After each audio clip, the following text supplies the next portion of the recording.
صحابہ کرام رضی اللہ عنہ مجمعین میں سے ممتاز ترین صحابہ کرام 4 ہیں، حضرت ابو بکر، حضرت عمر، حضرت عثمان، حضرت علی رضی اللہ عنہ۔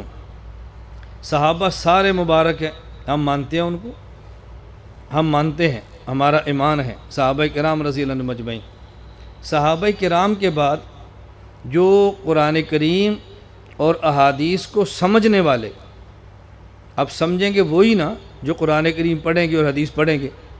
یہ تو نہیں ہو سکتا کہ حدیث سمجھتے تو ہیں لیکن ان کے پاس حدیث ہے ہی نہیں، قرآن سمجھتے ہیں لیکن قرآن ان کے پاس ہے ہی نہیں، یہ کیسے ہو سکتا ہے؟ یہ بات میں کیوں سمجھا رہا ہوں؟ صحابہ کرام کے بعد قرآن کریم اور احادیث کو سمجھنے والا طبقہ وہ فقہا کا ہے، اور ان فقہا میں اہم ترین فقہا اور بلند ترین فقہا اور معتمد ترین فقہا، لائق ترین فقہا وہ 4 ہیں۔ نعمان بن ثابت حضرت امام اعظم ابو حنیفہ، مالک بن انس حضرت امام مالک، محمد بن ادریس امام شافعی، احمد بن محمد بن حنبل امام احمد، یہ 4 لائق ترین اور معتبر ترین انسان ہیں۔ اللہ رب العزت نے ان 4 کی فقہ کو دنیا میں عام کیا ہے، اللہ نے قبولیت عامہ خاصہ عطا فرمائی ہے۔ دنیا کا کوئی ملک ایسا نہیں ہے کہ جہاں پر ان 4 فقہا میں سے کسی نہ کسی فقیہ کے مقلد اور ان پر اعتماد کرنے والے آپ کو افراد نہ ملے، دنیا کا کوئی ملک ایسا نہیں۔ اور آج کوشش کی جا رہی ہے، کوشش کی گئی صحابہ کرام سے اعتماد ہٹائیں، لیکن نہیں ہٹا سکے۔ ہر دور میں کوئی ایسے دیوانے رہے ہیں جو صحابہ کرام پر امت کا اعتماد بحال کراتے رہے۔ اب کوشش کی گئی ہے پوری دنیا میں فقہا سے امت کا اعتماد ہٹائیں۔ اب اللہ نے یہ دیوانوں کی جماعت کھڑی کر دی ہے، انشاءاللہ فقہا پر اعتماد رہے گا اور امت کے اعتماد کو بحال رکھا جائے گا۔ خلفاء فقہاء اعظام پر اعتماد کو ختم نہیں ہونے دیں گے انشاءاللہ ثم انشاءاللہ۔ اس سے کتنا نفع ہوتا ہے، آپ جو آگے بڑھتے جائیں گے آپ کو اندازہ ہوگا کہ اس سے نفع کتنا ہوتا ہے۔ ان فقہاء کرام میں سے سب سے بڑے امام، سب سے معتمد ترین امام وہ ہے حضرت امام اعظم نعمان بن ثابت ابو حنیفہ رحمہ اللہ تعالی۔ حضرت امام اعظم ابو حنیفہ رحمۃ اللہ علیہ کے عنوان پر متعدد بیانات ہمارے موجود ہیں، اس پر تفصیل میں جانے کی ضرورت نہیں ہے۔ میں نے صرف 1-2 بات عرض کرنی ہے جو عام طور پر شاید کتب میں نہ ہو، یا عام طور پر عام کتابوں میں نہ ہو، یا عام طور پہ آپ نے نہ سنا ہو۔ میں وہ 1-2 باتیں عرض کروں گا۔ حضرت امام اعظم ابو حنیفہ رحمہ اللہ تعالی 150 ہجری میں دنیا سے گئے ہیں۔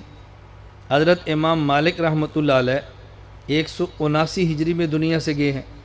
حضرت امام شافعی رحمہ اللہ 204 ہجری میں دنیا سے گئے ہیں، اور حضرت امام احمد بن حنبل رحمہ اللہ 241 ہجری میں دنیا سے گئے ہیں۔ ان میں سب سے بڑے امام نعمان بن ثابت امام اعظم ابو حنیفہ نور اللہ مرقدہ ہے۔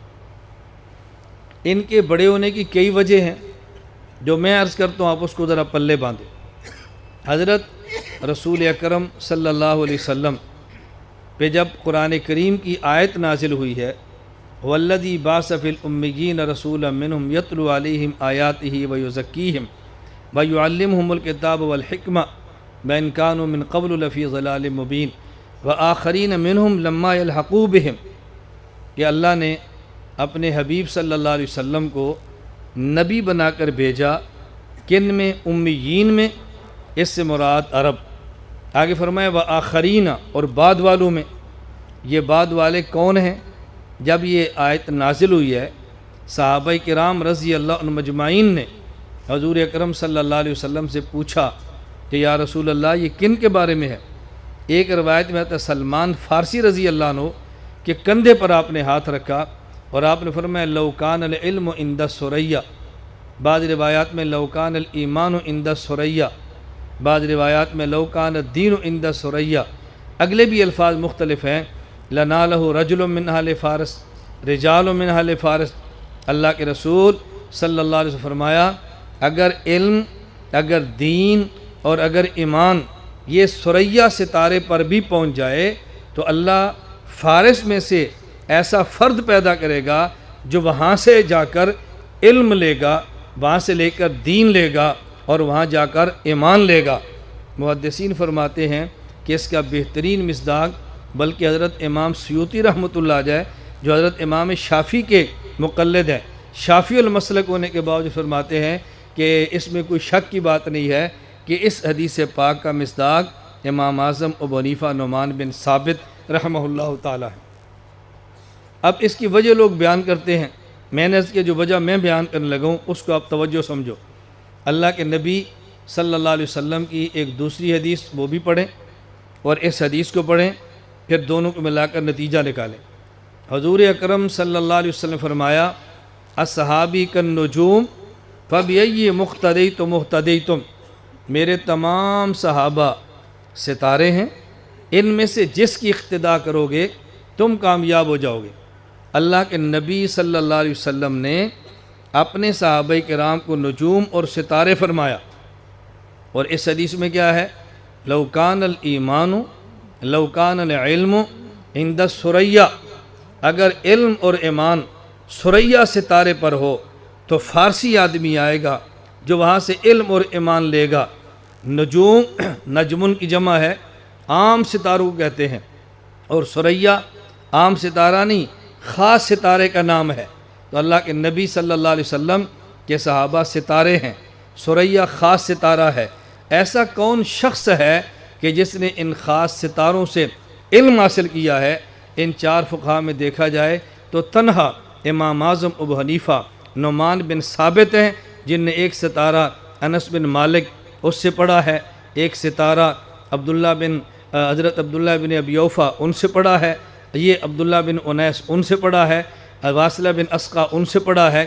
حضرت امام ابو حنیفہ رحمۃ اللہ علیہ وہ ہیں کہ جو علم اور ایمان کو لینے کے لیے ستاروں تک پہنچے ہیں، اور پیغمبر کے صحابہ کرام ستارے ہیں، اس لیے ہم کہتے ہیں نجوم ہدایت سے براہ راست علم لینے والا اور دین سمجھنے والا وہ تنہا ابو حنیفہ نعمان بن ثابت رحمہ اللہ تھا، اور لیا وہاں سے۔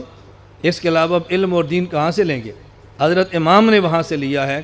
حضرت امام اعظم ابو حنیفہ رحمہ اللہ تعالی، ان کی چونکہ کنیت ہے ابو حنیفہ ان کی کنیت ہے۔ حنیفہ امام صاحب کی بیٹی کا نام نہیں ہے، حنیفہ کا معنی ہے ملت حنیفہ، اب ان کا معنی ہے والا۔ میں اس پر پوری بات اس لیے نہیں کر رہا کہ آپ نے کئی بیانات میں بات سن چکے ہیں۔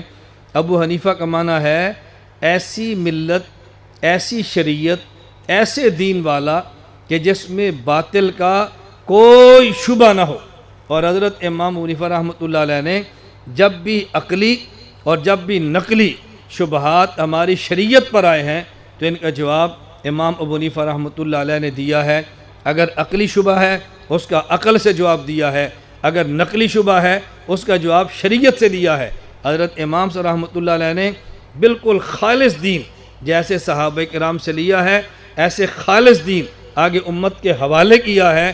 تو چونکہ امام نعمان بن ثابت رحمۃ اللہ علیہ خالص شریعت صحابہ سے لیتے رہے اور شبہات کو رد کر کے خالص شریعت امت کو دیتے رہے، اس لیے ان کی کنیت اور معروف ان کا لقب پڑا ہے ابو حنیفہ، یعنی خالص شریعت صحابہ سے لینے والا اور خالص شریعت آگے امت کو دینے والا، بالکل خالص شریعت، کوئی اس میں شبہ کی گنجائش ہی نہیں ہے۔ اللہ رب العزت نے یہ کام حضرت امام اعظم ابو حنیفہ نعمان بن ثابت رحمہ اللہ سے لیا ہے۔ لا الہ الا اللہ، لا الہ الا اللہ، لا الہ الا اللہ، ما لنا رب سوا۔